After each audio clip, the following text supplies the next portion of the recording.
Hello Year 7. So today we're going to be looking at some different castles that William used to control England. So your title is, How did William control England? Castles. Your learning outcomes: to know the main features of a Motte Bailey and Stone Keep castle, to understand how and why castle design changed over time, to weigh up the advantages and disadvantages of each type of castle, to compare both types of castles, considering similarities and differences. And numeracy skills, we're also going to be using a Venn diagram. So I'll just give everyone a few minutes to write down those learning outcomes and title. You can put the video on pause and I'll let everyone get that done.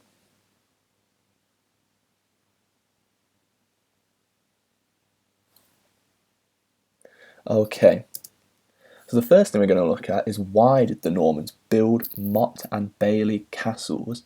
So this was the traditional castle build that the Normans wanted. It came from Europe, and we're going to do a little bit of reading about it. So after the Battle of Hastings, William decided to build castles in order to intimidate the conquered Anglo-Saxons. So he wanted them to be scared and know that the Normans had come and taken control. They were very cheap to build and helped William to conquer all of England, and that's really important, just the cost that a Motte Bailey castle was compared to a stone castle that we're probably more familiar with. And we are going to look at some pictures of Motte Bailey so you can see the difference. The Motte Bailey castles had originated in Europe, and William brought the design to England. Although very useful for controlling the Anglo-Saxons, the Motte Bailey castle would be replaced by Stone Keep castles rather quickly. So Motte Bailey castles were important, but they weren't there for that long, and we're going to look at some reasons why that might be. Okay, so your first task, task 1, I want you to draw this Motte Bailey castle in your book and give it labels. So the labels you can see here where it says drawbridge, moat, tower, keep, motte, palisade wall, and bailey. I want you to write those notes and then draw this picture. For each feature, explain why is it there, some good things about these features, and some bad things about these features. So just before you do that, I think I can explain a few of what these things are. So the motte is this large mound of soil that the tower was built upon. Why would that be a good thing? Why might that be a bad thing? And use this picture to help you.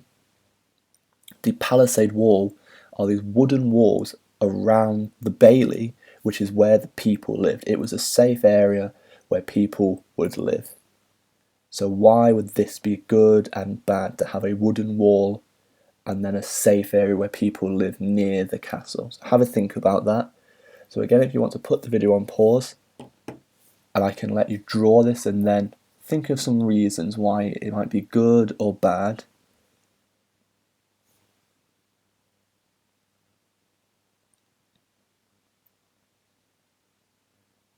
Okay, yes, Seven. So hopefully you've managed to draw that and thought of some reasons. We are going to go over a few reasons. This is mainly to get you thinking. So if we look onto the next slide, we're going to be looking at some different things, and we can kind of see why some of these would be good and why some of them would be bad. So first, let's just go around and explain everything that would be in a Motte and Bailey castle. So the bailey, this would be the safe area where people lived. So that little bit at the bottom, people would have lived there and it would have been considered safe. Because if you have a look, that big wooden fence is there to keep the enemies out. The barns, and I think most of us, we probably know what a barn is, but that's where they would store food and weapons. So little huts where food and weapons would be stored. So if anyone did try and invade, they could easily try and repel them and fight them off, and there would be enough food for everyone. They also had stables inside the castle. I think that's really important. That's where the animals would live. So if you needed milk or eggs or just meat, this is where you would find that. And then we've gone through what the motte is. It's that large mound of soil where the wooden tower would be built upon. So the tower would be very high up, so you could see all around. And that's really important, isn't it? That's a really good design. So this would be a good feature of that tower. If there's an enemy coming, you should be able to see them. But we're going to look into why that might not be true as well. There was also this ditch, so it made it hard to get to the fence. And it's a bit hard to see on this picture, but the wooden fence would have been built on a slope. So to get to the fence, you had to climb up this little ditch, which was often quite difficult. But I'm just going to put a question out there, and obviously it's a recording so you can't answer me, but just have a think. Try and think of ways in which they could get to this wooden fence without climbing it. How could they destroy wood without having to climb this ditch? And when you think about things like that, it's going to make the next task a lot easier. It also had houses where William's men could safely live. So, you know, your knights, they would live in these houses. We've gone through the wooden fence there again, keeping enemies out. And then the bridge, this would be your drawbridge to get over the ditch. Because like we said, this is on a hill. So they had to build drawbridges so that people could come in and out effectively. So yes, then what I think we should do, if there are any good or bads that you've now learned from this slide, write them down. And then we're going to move on to the next task. So I'm just going to pause it on this screen for a little so you can see and you can write down all of these additional facts that you may not have gotten. So I'll just give everyone some, maybe 5 minutes. If you put the video on pause, try and write these down, and then we'll move on.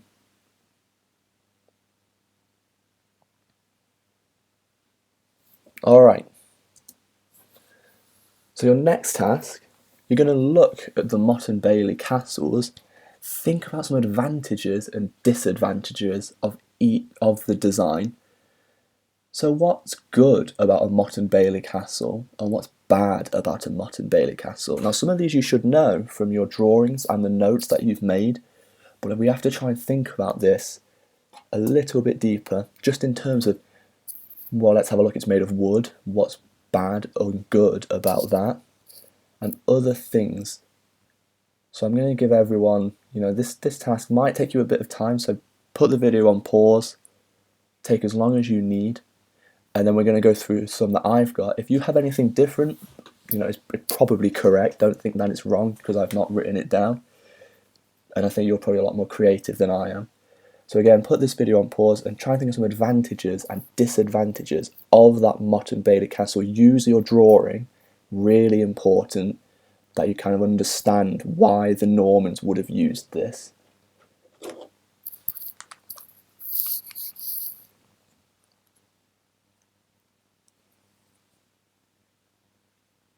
Okay, yes, 7. So hopefully you've got some advantages and disadvantages. I'm now going to run through some that I managed to figure out. If you don't have any of the ones I've written down, please write them down in your table. Okay, so here's some of my advantages. So it could be built very quickly. Really important about the Motte and Bailey castle. Why do you think so? Well, it's made of wood, isn't it? And wood, easy to find, easy to build. It's not going to take a long time like building a stone castle. So that would be a major advantage, the fact that the Normans could get these up nice and quickly, build the castle, put a noble in charge, and then William and his armies, they could move on and conquer somewhere else in England. They were cheaper to build than stone castles. So again, going back to how quick it is, wood is not hard to find. And I think, remember when we're looking at the Domesday Book, William really keen to see all the woodland. And I think that's important. So a reason that he wanted to do that, where he needed wood for castles. The wooden tower was high up, allowing people to see all around. So that's a major advantage, isn't it? If you're in that tower, you can see any enemies coming. Or so you think. We're going to look at maybe why that wasn't true. The ditch made it hard for people to get to the wooden fence. So this is one that I actually said on the previous slide. That ditch was really useful because it means you had to climb up to the wooden fence, and these ditches were pretty big, and that would be a major issue. The motte protected the castle from attacks. So the castle would be where the noble was, and as we know, in the feudal system, the nobles were kind of near the top of that hierarchy, just below the king. So he would have been one of the most important people, and that big mound of dirt, the motte, that would have protected him. And that's really important because it means that they have to go through the village or the bailey to get to the noble. So another advantage there is that it would protect people in the castle. So now let's think about some disadvantages, and there are a few disadvantages to the motte and bailey. So number one, there was a high chance that the structure could be burnt down, and I hope everyone picked this up because I didn't say it, but I hope we know that it's a wooden castle, and that seems a little bit strange and like it just wouldn't work, because wood can be burnt down, as we all know. And so a lot of people, instead of trying to climb the ditch or get into the wooden castle, you could just throw fire, get a fireball on a siege weapon, throw that into it and it would burn, and it'd be really hard to put out that fire once it gets going. There was also a chance that the wood could rot, and this is a major difference between stone and wood. Just have a think, how many wooden castles are there still around today? Because we don't really build castles anymore, so all the ones that we still see would have been built hundreds of years ago. The answer is not many, if any, because wood rots. The weather, if it rains, the wood soaks up that rain and it starts to rot from the inside. Stone castles, however, this isn't a problem, and that's why today we can still see stone castles. Building a large motte was difficult. It was much harder to build a large motte and bailey castle, really important. So it was really difficult to build a large motte and bailey castle compared to a small one. Small ones could get up reasonably quickly, but if you want to build that large motte, you're really going to struggle to do it fast. And obviously, William, conquering, would want large motte and bailey castles, but it wasn't always possible, so that would be another disadvantage. It wasn't always easy to build. The motte made it easier for enemies to sneak attack. And this one's really interesting because we've said that the wooden tower was high up, allowing people to see all around. If an enemy comes when no one's watching the back of the castle, well, he can manage to get his way up, climb up, no one will be able to see him. It wouldn't be easy, but again, he can throw some fire, and then he's there. The castle is burnt, he can run, and there's nothing really that can be done about it. As soon as it's set on fire, it'd be very hard to put out because wood burns so quickly. So again, year 7, writing any ones you haven't managed to figure out, write those down. Put the video on pause to do that, please, and then we'll move on to some of our last tasks where we look at a different kind of castle. We're going to look at stone castles and then compare the motte and bailey with the stone castle.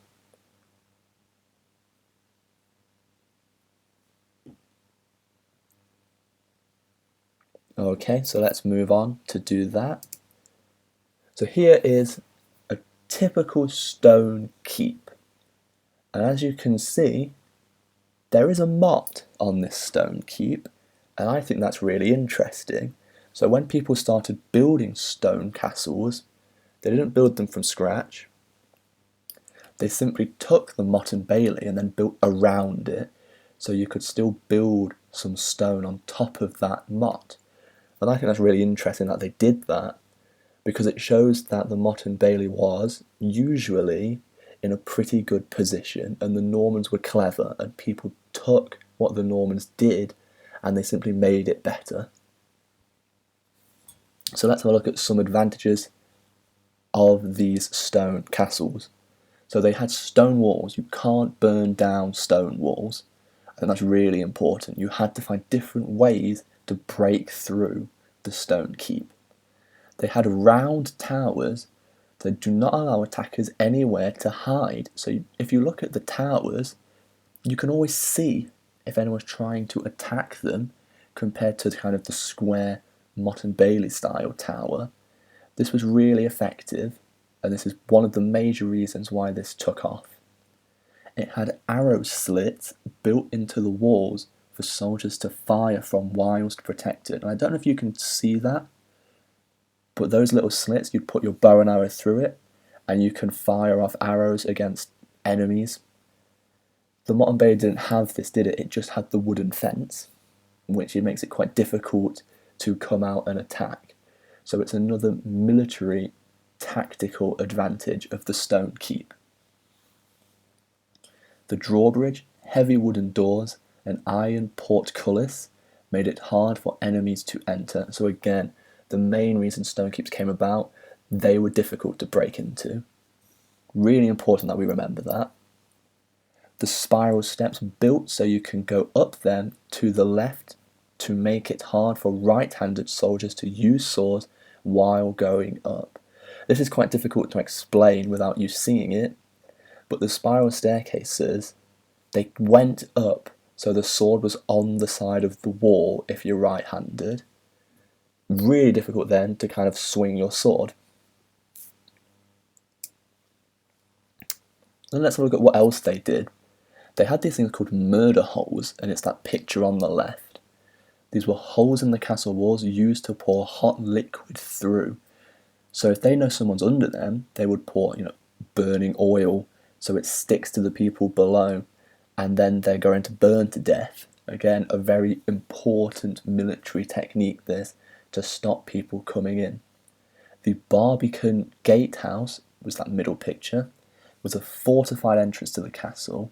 It was a separate building in its own right. So again, unlike the Motte Bailey Castle, the stone keys, there was more kind of technical architecture built into it, ways to stop people coming in, ways to stop people getting into the castles. So this Barbican Gatehouse was designed to stop people getting in. And as you can see, it has, a metal gate blocking it, and it's quite a large tower with windows at the front where people would look out from to see if anyone's trying to break in. The battlements were jagged stonework at the top of the castle walls. It makes it harder to climb over and gives protection to hide behind whilst firing arrows. So again, look to the right. People would hide behind those little juts in the wall, and then they have place to fire out from their arrows. Really important, and again another advantage over the Motte Bailey. So now we've looked at these. Remember, this is a recording, so feel free to go back and have a look. We're going to be comparing both types of castles. So think about all the different features of the castles that you have learned. Now draw a Venn diagram. So remember a Venn diagram, if you're doing your numeracy, I think we would have looked at this. Those two circles that kind of interlap in the middle. You're going to write any that are about only Motte and Bailey castles in the left-hand segment, so any feature that is exclusive to the Motte and Bailey. Write any that are about only Stonekeep castles in the right-hand segment, so again, Stonekeep features on the right circle. And then in the middle, write any that could be about both of them. So what do both of them have in common? And that's one for you to think about. I don't really have many for what's in the middle, so it'll be interesting to see what you can come up with when we have our classes. Okay, yes, so I think you should put the video on pause now, and then we're going to run through some of the ones I have. I've got a few different ones, but a lot of them we've just covered before in the previous slides, so this should be nice and easy for you.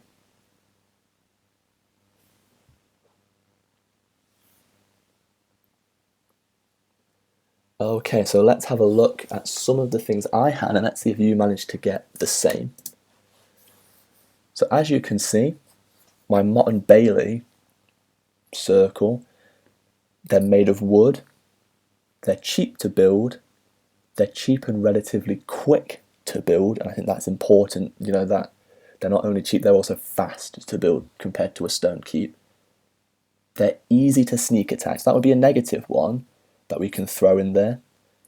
And this one, which we haven't mentioned before, but it's really interesting, and it's probably one of the main reasons why the Motte and Bailey was gotten rid of, essentially. They weren't very luxurious for the lords living there, so that kind of wooden keep tower, it wasn't very nice. It wasn't very rich in the way that a lord or a noble would want it to be. And although it probably seems like the least important reason, it was probably one of the major reasons why that change actually happened. The lords wanted to live in a richer life, in a richer environment, and it wasn't the Motte and Bailey Castle. So we'll go over to stonekeeping. As you can see, most of them are just opposites, because that's how the Venn diagram tends to work. So again, I've got at the top, they were very luxurious to live in. Stonekeeps, plenty of room. You can have lots of luxuries in your stonekeep, riches, nice furniture, everything like that. You can, paintings and portraits of famous people of the time and of yourself. You couldn't really do that in the wooden tower, but you can in the stone tower. They were made of stone. They were difficult to burn down. They were often expensive and time-consuming to build. So this was again why the Motte and Bailey was used by William. He had to be quick.